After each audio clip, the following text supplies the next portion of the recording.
HCN news के डॉक्टर्स.com इस show में मैं दिशा आपका स्वागत करती हूँ। दर्शकों, इस डॉक्टर्स.com शो के जरिए हम हमेशा आपको कुछ ऐसे स्पेशलाइज्ड डॉक्टर से मिलाते हैं जो हमें एक पर्टिकुलर बीमारी और उससे जुड़ी संपूर्ण जानकारी देते हैं, जिसका उद्देश्य है आपके मन में उत्पन्न हुए सवालों का निवारण। अब ऐसी एक बीमारी है कैंसर, जिसके बारे में कई भ्रम लोगों में है। बहुत लोगों को लगता है कि कैंसर से जीत पाना मुश्किल ही नहीं, नामुमकिन है। लेकिन अगर विशेषज्ञों की सलाह ले तो वो कहते हैं कि अगर सही उपचार किया गया तो हम कैंसर से जंग जीत सकते हैं। अब इस बारे में अधिक जानकारी देने के लिए आज हमारे साथ हमारे स्टूडियो में है डॉक्टर आशीष भांगे। सर, सबसे पहले तो आपका हमारे स्टूडियो में स्वागत है। Thank you. सर के बारे में सबसे पहले आपको बताना चाहूंगी तो सर, डॉक्टर आशीष भांगे ये एचसीजी कैंसर सेंटर नागपुर में रेडिएशन ऑन्कोलॉजिस्ट है। उन्होंने नई दिल्ली के एक प्रतिष्ठित कैंसर केंद्र से रेडिएशन में पोस्ट ग्रेजुएशन भी किया है। और सर, मैं चाहती हूँ कि आप अपने बारे में दर्शकों को बताएं। Hello, I am Dr. Ashish. I am a radiation oncologist. I got trained from Delhi, and after that I pursued fellowship in high dose radiation therapy from Mumbai, and now I am working as a consultant in radiation oncology, SCG Cancer Hospital Nagpur में। धन्यवाद sir. Sir, cancer से जुड़े सवालों के बारे में हम आज आप निवारण करने वाले हैं। बहुत सारे भ्रम हैं कैंसर के बारे में, बहुत लोगों को गलतफहमियां हैं कैंसर से जुड़ी। पर इन सारे सवालों को शुरू करने से पहले मैं चाहती हूँ कि आप हमारे दर्शकों को बताएं कि कैंसर आखिर है क्या। कैंसर एक ग्रीक वर्ड से आया है जिसका साधारण लैंग्वेज में मीनिंग होता है क्रैब के जैसे दिखने वाला ट्यूमर, इसीलिए इसको कैंसर नाम दिया गया है। कैंसर एक ग्रुप ऑफ डिसीज है जिसका ओरिजिन होता है जेनेटिक म्यूटेशन की वजह से। हमारा शरीर जो है ये सेल्स से बना रहता है, ट्रिलियंस ऑफ सेल से बना रहता है। हर एक सेल का जो स्ट्रक्चर है वो उसकी जीन्स के द्वारा डिसाइड किया जाता है। जब ये जीन्स में म्यूटेशन होते हैं, कुछ गड़बड़ी आती है, तो वो एक ट्यूमर का रूप लेती है। वो ट्यूमर अनवांटेड यानी जिसकी जरूरत नहीं है और अग्रेसिवली जिसकी कोई बढ़ाव की कोई सीमा नहीं है, इस रूप में बढ़ता है, जिसकी वजह से कैंसर का रूप पैदा होता है। सर, मेरा अगला सवाल इस प्रकार है कि हर बीमारी के बहुत अलग अलग टाइप्स होते हैं, तो कैंसर के कितने प्रकार हैं? जनरली हम जब कैंसर की बात कर रहे हैं तो वो ट्यूमर किस टिश्यू से ओरिजिनेट हो रहा है, किस रूप से पैदा हो रहा है, इसके हिसाब से उसके कुछ टाइप्स हैं। जिसका मोस्ट कॉमन एक रूप होता है जिसे कार्सिनोमा बोलते हैं। तो अलग अलग प्रकार के जो ऑर्गन्स हैं जैसे लीवर, लंग, प्रोस्टेट, ब्रेस्ट, इस प्रकार की ऑर्गन से जो ओरिजिनेट होने वाला है उसे कार्सिनोमा बोला जाता है। एक बोन्स या जॉइंट्स से पैदा होने वाली बीमारी को सार्कोमा बोला जाता है। अगर वो ब्लड की घटकों से पैदा होने वाली ट्यूमर को ल्यूकेमियाज बोला जाता है। इसी प्रकार से जो टेस्टिकुलर सेल्स है या ओवेरियन सेल्स है उससे पैदा होने वाले सेल्स को एक प्लूरिपोटेंट जर्म सेल ट्यूमर बोला जाता है। सर, ट्यूमर का जिक्र आपने किया तो मैं ये जानना चाहती हूँ कि किस प्रकार से मतलब क्या हम कह सकते हैं कि कैंसर ट्यूमर है या ट्यूमर कैंसर है? अक्सर ये एक हमारे कम्युनिटी मिथ है कि हर एक प्रकार का ट्यूमर कैंसर का होता है, तो ऐसा नहीं है। ट्यूमर के दो प्रकार होते हैं। एक होता है बेनाइन ट्यूमर, अच्छा, जो एक बहुत धीमी रीत से बढ़ता है, वो बॉडी में, शरीर में और कहीं पे फैलता नहीं है, इसलिए उसे बेनाइन ट्यूमर बोला जाता है। जैसे मेनिंजियोमा, श्वानोमा, तो इसकी रूप एकदम साधारण रूप से बड़ा हुआ होता है। दूसरा होता है जो बहुत जल्दी तरीके से बढ़ता है और उसका बीमारी का शरीर में प्रभाव भी इधर उधर ज्यादा फैलता है, तो उसे कार्सिनोमा कहा जाता है। तो ट्यूमर किस प्रकार से benign tumour and malignant tumour, ऐसे दो प्रकार होते हैं। सर, आपने हमें कैंसर के टाइप्स के बारे में बताया, तो मेरा एक अगला सवाल इस प्रकार है कि हमारे भारत में पुरुष और महिलाओं में सबसे ज्यादा आम कैंसर मतलब जो कॉमन टाइप है वो कौन सा है? हम आप देख सकते हैं, आप पेपर में पढ़ते हैं या फिर अपने रिश्तेदारों में भी देख सकते हैं कि आजकल कैंसर का जो निदान है वो ज़्यादा हो चुका है, क्योंकि हमारी लाइफस्टाइल ऐसी हो चुकी है अभी और हमारे निदान की तकनीकें भी बढ़ रही हैं। तो इस प्रकार से अलग विविध टाइप के ट्यूमर और पुरुष और महिला में देखे जाते हैं। अगर हम इंडिया की बात करें तो वर्ल्ड के हिसाब से थोड़ा सा हमारे यहाँ पे जो कैंसर का टाइप है वो डिफर करता है। दुनिया भर में पुरुषों में सबसे ज़्यादा पाने जाने वाला ट्यूमर होता है लंग कैंसर, जबकि इंडिया में बिकॉज ऑफ ओरल टोबैको, जो हम खर्रा या तंबाकू या पान मसाला का जो हैबिट है उसकी वजह से मुख का कैंसर सबसे ज़्यादा पाया जाता है। जबकि फीमेल्स में सबसे कॉमन हमारे यहाँ पे ब्रेस्ट कैंसर पाया जाता है। उसके बाद यूट्राइन कैंसर या फिर लंग कैंसर ये मुख्य रूप से देखा जाता है। सर बहुत बार हमें कैंसर हो जाता है पर हमें पता ही नहीं चलता कि भाई इसके सामान्य कारण क्या है, मतलब किस तरीके से होता है, तो इस बारे में मैं आपसे जानना चाहती हूँ। तो कैंसर के जो कारण हैं ऐसे कुछ घटकों में हम डिवाइड कर सकते हैं। साधारण रूप में पहली होता है एडिक्शंस, मोस्ट कॉमन जो होते हैं टोबैको रिलेटेड प्रोडक्ट्स, खर्रा, तंबाकू, पान मसाला। सेकेंड है अल्कोहल। तीसरा है खैनी, ठीक है। या फिर सेकेंड ग्रुप होगा अगर हमारा लाइफस्टाइल फैक्टर, जैसे इसमें आना जाता है obesity, excessive intake of red meat, जैसे हम जो मटन का ज़्यादा प्रयोग जो करते हैं, या फिर ग्रीन वेजिटेबल्स ज़्यादा ना खाने में इस्तेमाल करें, या फिर जो फिजिकल इनएक्टिविटी है, एक्सरसाइज ना करने का जो हैबिट है, इसकी वजह से कैंसर का रूप बढ़ रहा है। इससे कैंसर पैदा होने में कारणीभूत रीजन होता है।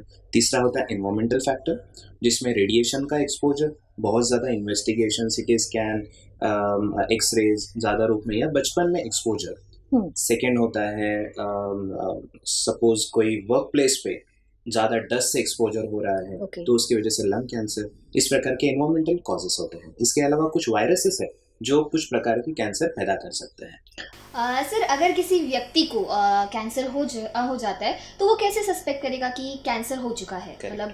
तो जब हम बात करते हैं सिम्टम्स की, तो जनरली हम साधारण व्यक्ति को ये बताते हैं कि अगर आपकी बॉडी में कोई गांठ है जो 1 महीने से ज़्यादा अंतर पे अभी भी है, बढ़ रही है, तेजी से बढ़ रही है, या फिर कोई फोड़ा है जो बैठ नहीं रहा है, या फिर आपका वजन कम हो रहा है, 10% से ज़्यादा आपका वजन कम हो चुका है, आपको लंबे समय से बुखार चल रहा है जो कम नहीं हो रहा है, आपकी आंखों की रोशनी कम हो रही है, या फिर झटके आ रहे हैं, इस प्रकार के कोई लक्षण है जो 1 महीने से ज़्यादा तकलीफ दे रहे हैं, तो उस समय पे आपके डॉक्टर का एक सलाह लेना ज़रूरी होता है। सर बहुत बार मतलब कैंसर किसी व्यक्ति को हो जाता है, उसके बाद उसकी जो सिचुएशन होती है वो बहुत पैनिक करने लग जाता है। तब तो वो वैसी उम्मीद छोड़ देता है कि भाई कैंसर हो गया तो it will lead to death. पर अगर किसी इंसान को पहले समझ गया कि भाई मुझे कैंसर हो गया है, तो उसके बाद उसे क्या करना चाहिए? जनरली सबसे पहले अगर मान लो बेसिक टेस्ट करने के बाद हमें अगर पता चल रहा है कि ये कैंसर का निदान हो सकता है, तो इसके लिए अभी अपना शहर में एक डेडिकेटेड कैंसर सेंटर्स अभी एग्जिस्ट करते हैं। तो वहाँ पे जाके जो विशेषज्ञ होते हैं कैंसर के, उनका एक सलाह लेना चाहिए। उसके लिए एक प्रॉपर इन्वेस्टिगेशंस रिक्वायर्ड रहते हैं, जिसका डायग्नोसिस मतलब हमें होता है कि पहले तो उसका टिश्यू निकाला जाता है, जहाँ से हमें कैंसर की सस्पेक्ट है वहाँ से टिश्यू निकाल के उसका जांच के लिए भेजा जाता है। उसके साथ उस पार्ट का सिटी स्कैन या एमआरआई स्कैन करके उसकी निदान किया जाता है कि बीमारी में ज़्यादा फैलाव तो नहीं हुआ है, या बीमारी जहाँ पे बीमारी ओरिजिनेट हुई थी वहीं पे वही है या फैल चुकी है। तो उससे हमें स्टेज का पता चलता है बीमारी की, और उसके बाद हमें उसका एक ट्रीटमेंट प्लान डिसाइड करना पड़ता है। सर जैसे आपने बताया कि मतलब अगर कैंसर डायग्नोस हो गया है तो ये सारी चीज़ें करनी पड़ती है, तो क्या ये डायग्नोस होने में लाइक नए इन्वेंशंस वगैरह आए हैं? करेक्ट। तो आज हमने एकदम आसमान को छू देने वाली एक तकनीक की प्रगति अपने यहाँ पे हो चुकी है। From diagnosis point of view पहले हमारे पास काफ़ी ओपन बायोप्सी की ही ऑप्शन रहती थी, लेकिन अभी अब सिटी गाइडेड बायोप्सी मतलब सिटी स्कैन के गाइडेंस में हम टिश्यू का बायोप्सी करके उसका निदान कर सकते हैं। पहले ये उपलब्धि अपने पास नहीं थी, लेकिन अभी आज साइंस बहुत प्रोग्रेस हो चुका है। उसके अलावा रेडियो डायग्नोसिस में, सिटी स्कैन्स में, एमआरआई स्कैन्स में, और होल बॉडी पेट स्कैन, जिसमें एक स्कैन में पूरी बॉडी का इन्वेस्टिगेशन हम कर सकते हैं, जिससे हमें ना कंफ्यूजन वाले जो गांठ रहती है वो ट्यूमर की है, ट्यूमर है या नहीं है, ये अच्छे से पता चल सकता है। सर जब हम कैंसर की बात करें तो इस प्रकार मतलब इसका ट्रीटमेंट किस तरह से किया जाए, क्या बेसिक ट्रीटमेंट होते हैं, इस बारे में पूरी जानकारी जानना चाहती हूँ। कैंसर का निदान होने के बाद इसका इलाज मुख्य रूप से 3 रूपों में हम एस्टैब्लिश करते हैं। तो सबसे पहले एक कॉमन होता है सर्जरी। तो बहुत सारे ट्यूमर्स ऐसे रहते हैं जिनका पहले सर्जरी करके, ऑपरेशन करके उनका ट्यूमर निकालना सही रहता है, ताकि वो बीमारी बॉडी से बाहर निकले और वो और कहीं पे फैले नहीं। उसके बाद उस ट्यूमर का निकालने के बाद हमें डिसाइड करना पड़ता है इस पेशेंट को आगे भी कुछ और इलाज की जरूरत है, जैसे कीमोथेरेपी या फिर रेडिएशन थेरेपी। ओके। तो इस प्रकार से surgery, operation, chemotherapy and radiation therapy, ये 3 मुख्य पहलू है इलाज के। ओके। सर, जिस तरीके से आपने बताया कि जो डायग्नोसिस है उसमें नए इन्वेशंस आए हैं, तो क्या उसी प्रकार से कैंसर के उपचार में भी नई तकनीक आई है? करेक्ट। सो अगर हम तीनों जो हमारे पहलू है इलाज के, ऑपरेशन ले लीजिए या फिर कीमोथेरेपी ले लीजिए या रेडिएशन थेरेपी, इसमें एक बहुत ही अच्छी प्रगति हो चुकी है। ओके। पहले डर इस चीज से लगता था कि अगर हम इलाज करेंगे तो इलाज से जो रिलेटेड कॉम्प्लिकेशन है उससे हमें तकलीफ हो सकती है, लेकिन उसको कम करने के लिए हमने साइंस में प्रगति हुई है। ऑपरेशन में लैप्रोस्कोप आ चुका है, रोबोट आ चुका है, कीमोथेरेपी में टारगेटेड कीमोथेरेपी आ चुकी है, जिसकी वजह से शरीर पे अभी ज्यादा तकलीफ नहीं होती। कीमो भी एडवांस हो चुकी है, जिसकी वजह से हमें जो साधारण टॉक्सिसिटी होती थी वो कम हो रही है। इसके अलावा रेडिएशन थेरेपी में अच्छी खासी प्रगति होने की वजह से जो पुरानी रेडिएशन थेरेपी की तकनीक में तकलीफें होती थी उसको 60 to 70% तक कम टॉक्सिसिटी नई तकनीक के साथ पॉसिबल है। सर, एक और सवाल कि मतलब अगर ये जो इनोवेशंस हुए हैं कितने परसेंट ये मतलब इफेक्टिव है, Correct. इसके बारे में जानना चाहूंगी मैं। सो बहुत अच्छा सवाल है। इस जो इनोवेशंस है इसका मुख्य एडवांटेज ये हुआ है कि बहुत बार ये साइंस लिमिटेशंस की वजह से काफ़ी ट्यूमर्स का इलाज अपने आप में पॉसिबल नहीं होता था। उसके लिए हमें एक तो बड़ी शहरों में भागना पड़ता था या विदेशों में भागना पड़ता था, लेकिन ऐसा अभी नहीं रहा। अभी हमारे पास सब तकनीक अपने शहर में उपलब्ध है। जैसे SCG कैंसर हॉस्पिटल है जहाँ पे एक रूफ के अंदर आपको सब लेटेस्ट ट्रीटमेंट गाइडलाइंस और ट्रीटमेंट स्ट्रैटेजी का इस्तेमाल करके एक पेशेंट का बहुत इफेक्टिव वे में अपन उसको ट्रीटमेंट कर सकते हैं। तो जो पहले ट्यूमर ऑपरेट नहीं हो सकते थे, अभी उसको तकनीकों के द्वारा अपन ऑपरेट कर सकते हैं मिनिमल कॉम्प्लिकेशन के साथ। जिस पेशेंट को कीमोथेरेपी सहन नहीं होती थी उनको टारगेटेड थेरेपी करके हम कीमो का एडवांटेज दे सकते हैं, और जो रेडिएशन से वजह से जो तकलीफें होती थी नई रेडिएशन टेक्निक की वजह से वो भी तकलीफें काफी कम हो चुकी हैं। ओके। सो डेफिनेटली एक बहुत मतलब ये बहुत अच्छी बात है कि टेक्नोलॉजी से जैसे बढ़ रही है उतना ही कैंसर से जो डेथ रेट है वो भी कम हो सकता है। सर, हम आगे बढ़ते हैं, और जैसा हम जानते हैं कि डॉक्टर आशीष भांगे ये रेडिएशन ऑन्कोलॉजिस्ट है और इसी मुद्दे को लेकर जन जागृति हो ये हम चाहते हैं। तो सबसे पहले तो मैं आपसे जानना चाहती हूँ कि रेडिएशन थेरेपी क्या है और उसका उपयोग किस तरीके से किया जाता है। एक बहुत इम्पोर्टेंट बात मैं आपसे सबसे शेयर करना चाहूँगा। रेडिएशन ऑन्कोलॉजी एक ब्रांच क्या है, तो एकदम साधारण भाषा में इसे रेडियोथेरेपी बोला जाता है। ओके। तो रेडियोथेरेपी के बारे में हमारी कम्युनिटी में बहुत एक मिथ्स या फिर गैर समझ जिसे बोलते हैं वो काफ़ी ज़्यादा है कि रेडिएशन थेरेपी से आदमी मर जाता है, जल जाता है, पूरा काला हो जाता है, काफ़ी तकलीफें हो जाती है। तो उसकी वजह से जो बहुत इम्पोर्टेंट ट्रीटमेंट टेक्निक है उससे पेशेंट वंचित रहता है, जिसका रीजन रहता है पेशेंट की बीमारी सर्जरी के बाद वापस आ सकती है, या फिर जो इलाज सर्जरी के बिना भी हो सकता है वो पेशेंट कराते नहीं है और उससे उनको तकलीफ होके उनकी डेथ हो सकती है। So radiation therapy is basically X-ray या गामा रेस के द्वारा किरणों का इलाज होता है। इसे साधारण भाषा में लाइट या सिकाई करके प्रचलित बोला जाता है, लेकिन इन दोनों शब्द का प्रयोग ही इस मिसकंसेप्शन का ओरिजिन है। ये किरणों का इलाज अगर हम समझे, एक्सरे का किरण जैसे सीटी स्कैन या एक्सरे, हमें ऐसा कोई डर नहीं लगता एक्सरे सीटी स्कैन कराने तो रेडिएशन थेरेपी भी एक्सरे के ही ट्रीटमेंट होती है। तो उसे डरने का कोई रीजन नहीं। मतलब फिर भी लोग उससे डर रहे, अगर वो नॉर्मल है फिर भी लोग डर रहे, क्योंकि हमें उसे लाइट या सिकाई बोल के हमको पेशेंट को लगता है कि मुझे सेकने तो नहीं वाले। तो इस मिसकंसेप्शन की वजह से ये डर पैदा हुआ है। तो अगर हम इसको किरणों का इलाज बोले तो काफी रूप से हमें फायदा होगा। मतलब रेडियोलॉजी ये काफी नॉर्मल है, इससे हमें हमारी बॉडी को इतना कुछ इफेक्ट नहीं होगा, फिर भी लोगों में इससे जुड़े मिथ्स है, इसके बारे में आपने बताया। मैं जानना चाहती हूँ कि जिस तरीके से कैंसर के ट्रीटमेंट में नए इनोवेशन आए हैं, क्या रेडियोथेरेपी में कोई नई टेक्निक सही है?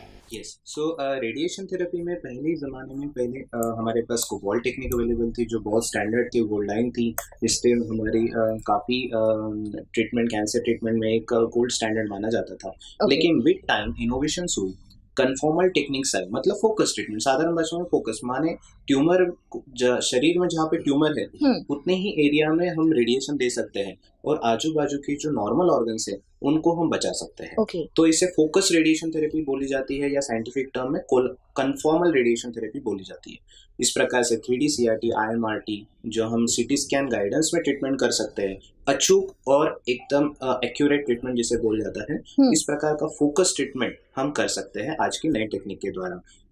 और एक उपलब्धि है जिसे हम पहले जो सिर्फ बड़ी शहरों में उपलब्धि हो पाती थी, जिसे रेडियो सर्जरी बोला जाता है, वो भी नई टेक्निक में अभी शामिल है। ये बहुत अच्छी बात है कि नई नई टेक्नोलॉजीज आ रही है जिससे बहुत सारे इन्वेंशंस हो रहे हैं Yes. जो काफ़ी अच्छे हमारे मेडिकल फील्ड के लिए भी। Yes. मेरा अगला सवाल आपसे ये है कि क्या नई टेक्नोलॉजी से जो अनप्रिडिक्टेबल कैंसर है उसका भी उपचार हो सकता है? सो पहले ऐसा था कि रेडिएशन थेरेपी के एक लिमिटेशन था क्योंकि टेक्निक्स अपने पास नहीं थी। अच्छा। तो जो शरीर में अगर अंदर के रूप में बैठा हुआ है जिससे अगर रेडिएशन देने जाएंगे तो साधारण जो ऑर्गन्स है उनको तकलीफ होगी, तो हम ज़्यादा डोज नहीं दे पाते थे। उसकी वजह से हमें जो डोज चाहिए, जो हमें उपरोक्त होना चाहिए डोज जिससे वो ट्यूमर पिघल जाएगा, वो डोज हम पहुंच नहीं पाते थे। अभी नई तकनीक की वजह से हम ट्यूमर को रेडिएशन दे पाते हैं और आजू बाजू के ऑर्गन्स को बचा पाते हैं। ओके। इसलिए हम डोज बढ़ाने के काबिल हो चुके हैं। इसीलिए जो पहले ट्रीटमेंट नहीं होता था अभी उसको बहुत अच्छी तरीके से अपन ट्रीटमेंट कर रहे हैं। डीप सीटेड ट्यूमर्स है, लंग कैंसर है, जो ब्रेन ट्यूमर्स है जो ऑपरेशन नहीं कर पाते थे। बहुत बार ऐसा होता है कि स्कल जो हमारा खोपड़ी रहता है वो खोल के अंदर ऑपरेशन होना पॉसिबल नहीं रहता। उस कंडीशन में अभी हाई डोज रेडिएशन करके हम उसका इलाज कर सकते हैं। ओके। तो डेफिनेटली जो पहले नहीं हो सकता था अभी पॉसिबल है। मतलब बहुत अच्छी Definitely. चीज़ है ये। Yes. और हमने रेडिएशन थेरेपी की बात की। Yeah. मैं जानना चाहूँगी किस तरीके से स्टेप्स रेडिएशन थेरेपी में फॉलो होते हैं, क्या प्रक्रिया है Yes. इसकी? सो रेडिएशन थेरेपी में जनरली हम पहले इमोबिलाइजेशन डिवाइस बनाते हैं हम्म। ताकि पेशेंट ट्रीटमेंट के दौरान हिले नहीं।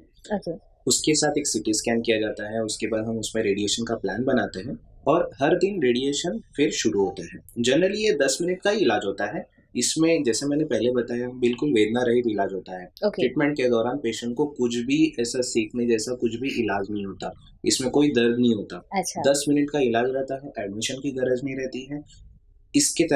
इस तरह रेडिएशन का इलाज बहुत ही सिंपल तरीके से होता है। सो जनरली ये एक लेटेस्ट रेडिएशन टेक्निक है जिसे हम साधारण भाषा में अगर समझे तो ये सर्जरी ऐसे नाम में आता है, लेकिन ये कोई सर्जरी नहीं है, ऑपरेशन नहीं है। ये ऑपरेशन जैसा जो इफेक्ट है ट्यूमर को पिघलाने का हाई डोज रेडिएशन के साथ, ओके। यानी सर्जरी का जो इफेक्ट है अगर हम हाई डोज रेडिएशन के साथ वो करें, इसलिए उसको रेडियो सर्जरी कहा जाता है। तो रेडियो सर्जरी का एडवांटेज का और उसका यूज कहाँ होता है? मोस्ट कॉमन ब्रेन ट्यूमर्स में। ओके। मोस्ट कॉमन जब ब्रेन ट्यूमर ऑपरेशन करने योग्य नहीं रहता या फिर ऑपरेशन करने से रिस्क हो सकती है, उस ट्यूमर्स को हम हाई डोज रेडिएशन के द्वारा उसको ट्रीटमेंट कर सकते हैं। ओके। जिसमें पिट्यूटरी ट्यूमर्स, एडिनोमा, श्वानोमास, हिमैंजियोमास या फिर जो AVMs रहते हैं उसको हम इलाज कर सकते हैं। ओके। या फिर अभी नई साइंस की जो प्रगति हो चुकी है उसके साथ अगर कोई लंग ट्यूमर है या फिर पैंक्रियाटिक ट्यूमर है या फिर प्रोस्टेट ट्यूमर है जिसका ऑपरेशन नहीं हो सकता, अच्छा। उनको भी हम हाई डोज रेडिएशन यानी रेडियो सर्जरी,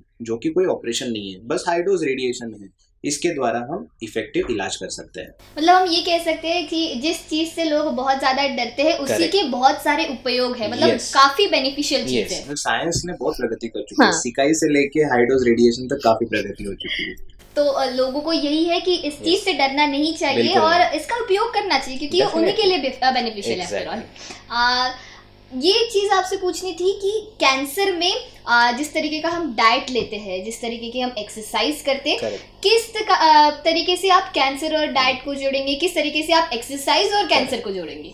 हमेशा अक्सर हम ये चीज़ देखते हैं कि पेशेंट्स का इलाज काफ़ी रूप पे ऐसा होता है कि ऑपरेशन कर लिया, कीमोथेरेपी ले लिया, रेडिएशन थेरेपी ले लिया और उसके बाद फिर वो कुछ और जो इम्पोर्टेंट घटक है वो फॉलो नहीं करते हैं। अच्छा। हम अपने दर्शकों को ये बताना चाहेंगे अगर कोई पेशेंट आपके पहचान में है उनको आप ये 3 चीज़ों का भी इम्पोर्टेंस बताइए। सबसे पहले तो है कि डाइट। हमारी एक कम्युनिटी में मिसकंसेप्शन है कि अगर कोई पेशेंट बीमार हो जाता है तो उसको नारियल पानी ही देना है और जूस ही देना है। हाँ, मतलब और कुछ नहीं देना है। हाँ। तो ये एक बहुत गलत चीज़ है। हमें उसको ज़्यादा से ज़्यादा प्रोटीन युक्त डाइट देने की बहुत ज़रूरत है, जो कि हमारे साधारण जो डाइट प्रोडक्ट्स रहते हैं उससे ही आपको काफ़ी मटेरियल्स मिल सकता है इंटरनेट पे या फिर पढ़ने में। आपको डाइटिशियन गाइड कर सकते हैं कि आपको कहाँ पे किस चीज़ों से ज़्यादा प्रोटीन का इंटेक मिलेगा। उसकी बॉडी में आपकी रिकवरी के लिए काफ़ी मदद होती है। तो डाइट इम्पॉर्टेंट है, ज़्यादा से ज़्यादा फल फूल खाना है, ग्रीन वेजिटेबल्स ज़्यादा अपने खाने में इस्तेमाल करने हैं, दूध पीना है, पनीर है ना। तो ये जो प्रोटीन्स की प्रोडक्ट्स है वो इम्पोर्टेंट है। दूसरी इम्पोर्टेंट है एक्सरसाइजेस। जिस पार्ट का हुआ है उस पार्ट में तकलीफ हो सकती है, उसकी वजह से रेगुलर एक्सरसाइजेस बहुत आवश्यक रहती है। ओके। वो इक्वली इम्पोर्टेंट है ट्रीटमेंट की तरह। तीसरा रहता है मेडिटेशन।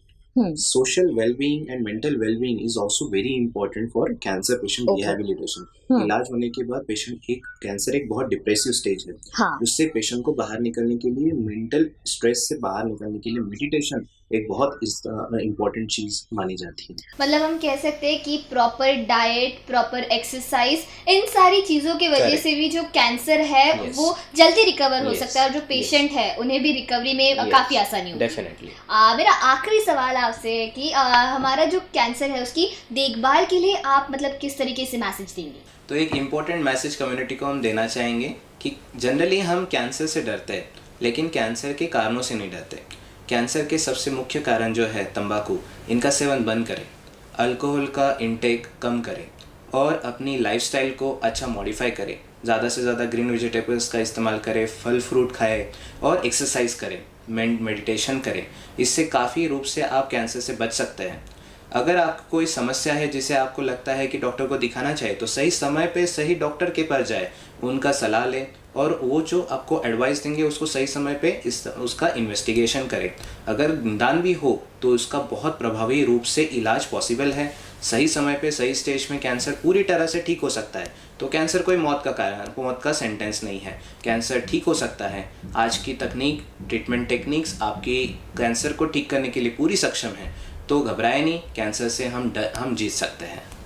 मतलब हम कह सकते हैं कि कैंसर से बचना काफ़ी आसान है, बस कुछ सिंपल स्टेप्स जिन्हें हमें फॉलो करना है कि proper exercise, Yes. Proper diet, साथ में जितनी भी ड्रग एडिक्टिव चीज़ें हैं उनका सेवन नहीं करना है। Yes. और अगर आपको कुछ पेन वगैरह हो तो अगर अर्ली डिटेक्शन Sure. करना ही ज़रूरी है हमारे Definitely. लिए, जो हमें बहुत हेल्प करेगा। और कैंसर से जंग भले ही मुश्किल हो पर Yes. ये बिल्कुल नामुमकिन नहीं है जो लोगों को Definitely. लगता है। Yes. Thank you so much sir, Thank you. आपने आपका इतना कीमती टाइम हमें दिया और बहुत सारी चीज़ें हमने कैंसर से जुड़ी जितने भी मिथ्स थे, रेडियोलॉजी से जुड़े थे जितने भी मिथ्स थे, इन सब का आपने निवारण किया। तो फिर से एक बार आपका शुक्रिया। धन्यवाद। और आज के हमारे doctors.com इस शो में फिलहाल इतना ही। आपसे फिर मुलाकात होगी doctors.com के अगले एपिसोड में। तब तक के लिए देखते रहिए BCN न्यूज़। नमस्कार। Thank you.